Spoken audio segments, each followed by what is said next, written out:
이 선상 낚시를 하러 갔을 때 얘기예요. 어떻게 걸린지는 모르겠지만 다짜고짜 말도 안 하고 남의 채비를 싹둑, 그것도 원줄, 합사 원줄 잘라버린 것은 좀 황당하더라고요. 그분이 저희 와이프 채비에 매달려 있는 고기 2마리를 그냥 챙기더라고요.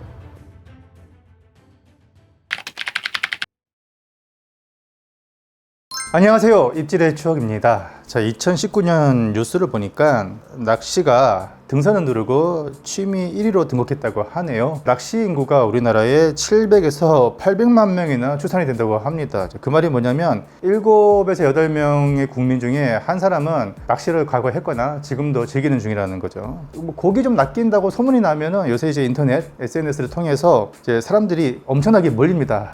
그 자리는 고기보다 사람들이 더 많아요. 그러니 고기 잡는 사람들은 매우 한정되고요. 또 잡는 사람만 늘 잡아가더라고요. 일단은 오늘 내용이 저를 비롯해서 이제 베테랑 낚시꾼들 그리고 낚시업계에 계신 분들의 뼈 있는 조언입니다. 단순히 이제 고기를 잘 낚는 방법을 얘기하자면 장비를 뭘 사야 되고 채비를 어떻게 해야 되고 공략 수심이 어떻고 이런 얘기를 해야 되는데 사실 오늘은 그런 얘기가 아니라 이 마인드셋에 관한 얘기예요. 낚시 기술도 중요하고 노하우도 중요하지만 그 자리에 고기가 없으면 무슨 소용이 있겠습니까? 고기가 있는 그 포인트로 들어가는 게 관건인데 그 자리에는 과연 누가 어떻게 들어갈까요? 오늘 이야기를 귀담아 들어주신다면 향후에 낚시를 좀 진지하게 즐기시는 분들이 조금 영감을 얻을 수 있지 않을까 그런 생각을 좀 해보면서 시작해 보겠습니다. 일단 오늘은요, 선상 낚시에서 가장 흔히 벌어질 법한 낚시 매너, 저희 부부가 한창 낚시를 다녔을 때 경험을 한번 제가 토대로 말씀드릴게요. 때는 2011년, 12년, 한 10년 전이었습니다. 그때 거문도 백도로 열기 외줄 낚시, 선상 낚시를 하러 갔을 때 얘기예요. 이제 바닥을 찍고 고패질을 하던 중에 푸덕푸덕해서 이제 열기 한 몇 마리가 잡혔나 봅니다. 그 순간 제 와이프가 이제 전동릴이죠. 이제 채비를 걷어들이는데 그 옆 사람이 아니라 그 뒤쪽에 있는 사람이랑 채비가 걸린 것 같아요. 그래서 그분이 자기 채비 걸리니까 잠깐 멈추라고 줄 좀 풀어달라고 이제 했습니다. 그래서 와이프는 줄을 풀어주고 그 사람이 이제 채비를 푸는가 싶었는데 어느새 가벼워진 거예요. 보니까 그 사람이 말도 안 하고 그냥 저희 와이프 채비를 그냥 싹둑 잘라버린 거죠.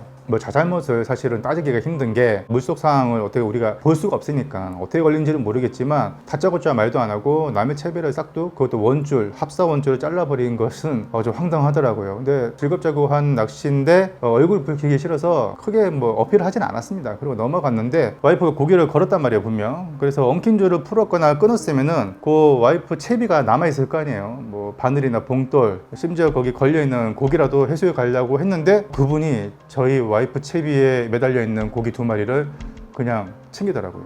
말도 없이. 그것도 되게 황당하고.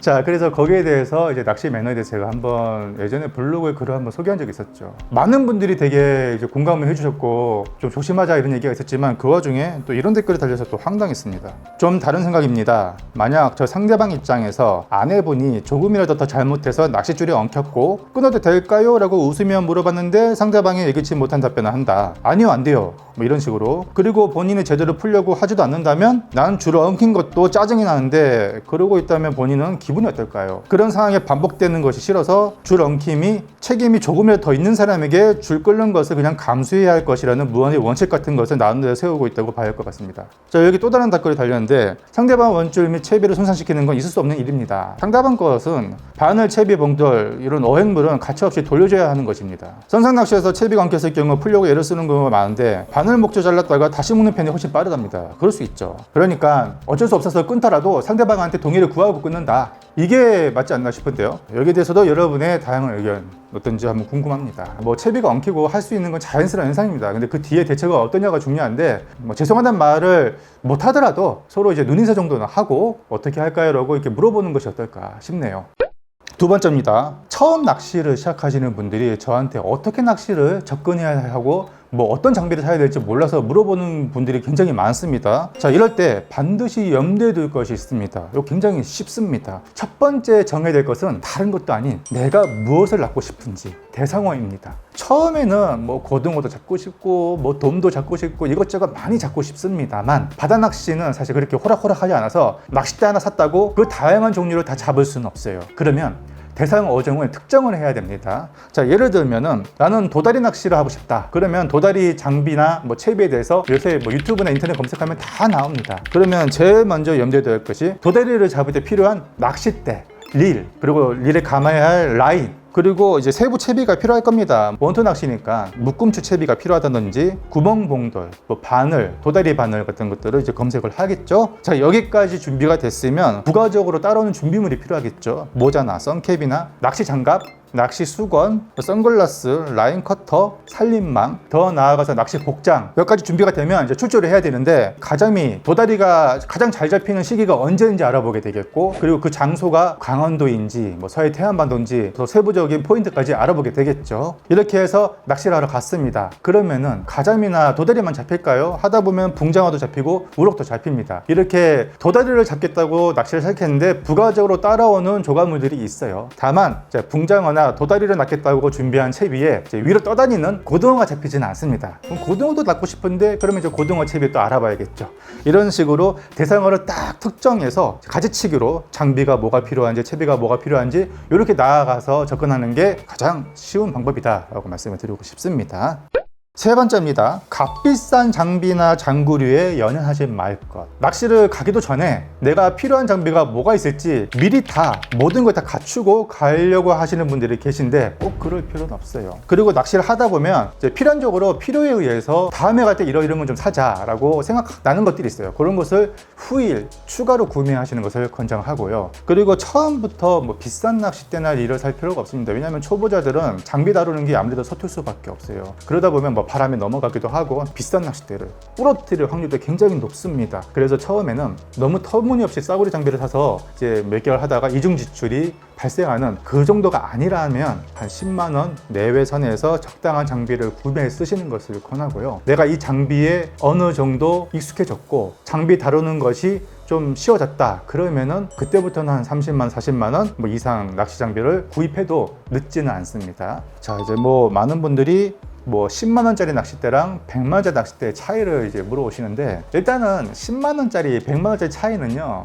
첫 번째는 이제 사용자 편의성과 뭐 성능에서 차이가 있을 수가 있는데, 자, 예를 들어서 현대 아반떼와 포르쉐의 유명한 모델이 있다고 쳐요. 서울에서 부산 왕복하는데 아반떼라고 못할까요? 상관없죠. 가는 동안 그 뭐 고성능, 고출력에 의한 운전 재미는 아무래도 포르쉐 쪽이 더 많겠죠. 또 가면서 여러 가지 뭐 편의 사양이라든지 기능은 포르쉐 쪽이 더 많겠고, 아무래도 뭐 하차감 이런 것도 있기 때문에 차를 모는데 재미는 좀 더 있겠습니다만, 그렇다고 이 차의 본질적인 기능이죠. 달리고 서고 하는 데는 둘 다 아무런 문제가 없잖아요. 그런 것처럼 낚싯대도 마찬가지입니다. 일단 낚싯대를 구성하는 재질이 카본이죠. 똑같은 카본 100%라고 하지만 사실은 거기에 들어가는 카본의 품질이 좀 많이 다릅니다. 그러다 보니까 탄성이나 휘임새가 많이 다르고 손쉽게 제압하는 능력, 그대로 전해져서 손으로 들어오는 이 손맛의 이 정도가 감도에서 차이가 많이 나고요. 비 오면 이제 줄이 붙는데 줄 붙은 방지라든지 가이드링 이 재질이 되게 좋아서 뭐 티탄으로 되어 있든지 해서 여기 또 각도가 있어서 줄 꼬임 현상을 줄여준다든지라는 그 부가적인 기능에서는 아무래도 100만 원짜리 낚싯대가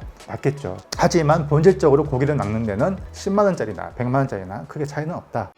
자, 네 번째, 낚시 실력이 늘고 싶다면 고수와 동출을 하라는 말을 자주 해요. 사실 낚시라는 게 경험이 되게 중요해요. 경험은 결국 그 숱한 시행착오를 겪고 수정하고 보완해서 이제 현재까지 온 것을 말하는데, 혼자 낚시를 간다 혹은 주변에 실력이 비슷한 친구들끼리 같이 낚시를 간다고 했을 때 5년 동안 낚시했을 때 터득했던 그 노하우와 시행착오를 이 고수분이랑 같이 동출함으로써 단 5시간만 같이 낚시를 해도 그분의 노하우를 어깨너머로 많이 배울 수 있다는 겁니다. 그분이 하는 행동, 루틴, 업셋, 그리고 그분의 낚시 매너라든지 상황에 대처하는 요령이라든지 이런 다방면에서 많은 것들을 단시간 내에 터득할 수 있는 이 길이 바로 고수와 같이 동출하는 방법이에요. 그러려면 어떻게 하냐면요, 주변에 지인 중에 고수가 있으면 가장 좋겠죠. 근데 대부분은 그렇지 못할 겁니다. 그러면 일단은 낚시 동호인들이 많이 모여있는 동호회라든지 카페에 가입을 해서 염탐을 하는 겁니다. 거기서 많은 정보도 얻고, 또 정출이라고 이제 모임이나 대회를 나가면 거기서 같이 어울리는 거죠. 그러다 보면 자연스럽게 친해지고 그곳에 계신 고수분들을 이제 지인으로 만들 수 있는 겁니다.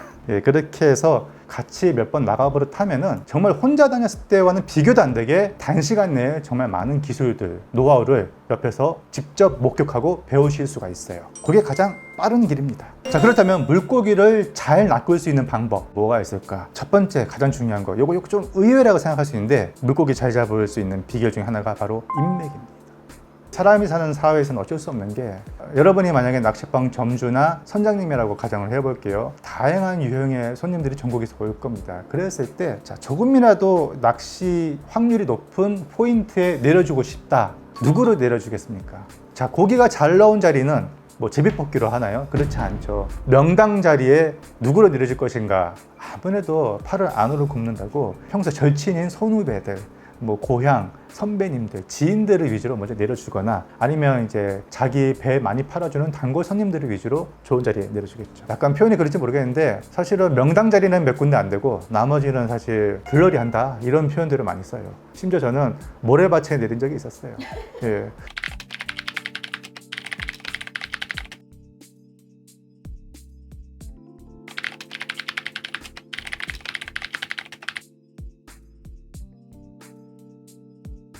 그래서 어쩔 수 없이 낚시를 함에 있어서도 인맥이 작용할 수밖에 없다. 자, 두 번째는 낚시는 정보전입니다. 인터넷 보면은 조항 정보들이 이렇게 올라오는데, 손주분들이 올리는 그런 조항 정보는 참고만 하시고, 조금 더 디테일하고 정확한 정보는요, 내가 가고자 하는 그 해당 지역의 낚시점에 직접 물어보세요. 요즘 어디서 뭐가 나옵니까? 현재 뭐 어디서 뭐가 나오고 이런 거 다 알려줄 겁니다. 그런 정보들을 토대로 해서 가는 게 더 고기를 낚을 확률이 높아요. 자, 여섯 번째입니다. 가장 많이 이제 듣는 질문 중에 하나가 초보와 고수 차이가 뭔가. 물론 낚시 실력의 차이겠지만 이 마인드셋에 있어서 또 차이가 있는 게, 초보일수록 일단 고기 욕심이 많을 수밖에 없어요. 내가 이것저것 잡고 싶은 게 많고, 그걸 잡아서 자랑도 하고 싶고, 이걸로 또 뭐 해먹고 싶잖아요. 그래서 결과에 많이 연연하더라. 반면에 고수분들은 이미 그런 시절은 다 겪었죠. 그러다 보니까 고기 욕심이 많지가 않아요. 저라도 사실은 고기 잡으면 누구 주고 옵니다. 손질하는 것도 좀 귀찮아. 비린내 묻히면서. 그러다 보니까 조항 결과보다는 고기를 낚기까지 필요한 그 업셋, 그 과정을 되게 중요시 여기는 경향이 있어요. 저도 내 나름대로 취리를 해서 채비를 꾸려서 했는데, 이게 딱 적중이 되면 그 쾌감이 이루 말할 수 없거든요. 자, 그리고 또 하나는 이제 고수분들은, 사실 고수라고 다 그런 건 아니지만 그래도 낚시를 많이 경험하신 분들은 환경 오염 문제에 대해서 그래도 나름대로의 어떤 철학이 있기 때문에 그런 거 좀 잘 지킨다. 가져온 쓰레기는 되가져가고, 하지 말한 거 안 하고. 예를 들어서 이런 거죠. 우리나라 같은 경우는 지금 현재 해상국립공원에서는 불법 낚시, 불법 치사, 야영 이런 것들이 금지가 되어 있습니다. 해양 쓰레기, 투기 이런 것도 마찬가지고요. 선상 낚시에서는 음주가 금지가 됐죠. 이런 거 좀 잘 지키는 것 중요하다고 봅니다. 자, 그리고 또 하나 가장 중요한 거죠. 이제 금어기.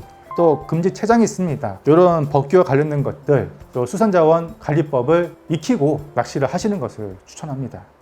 자, 마지막입니다. 낚시에서 가장 중요한 것은 안전입니다.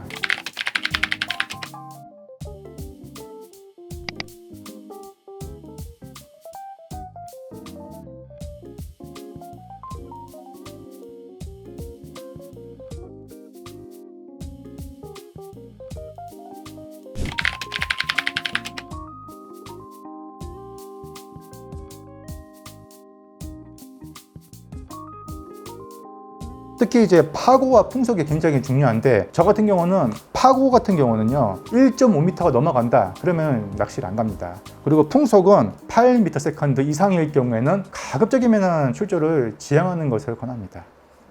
오늘 여기까지 하고요, 다음에 더 재밌고 유용한 소식으로 찾아뵙겠습니다. 감사합니다.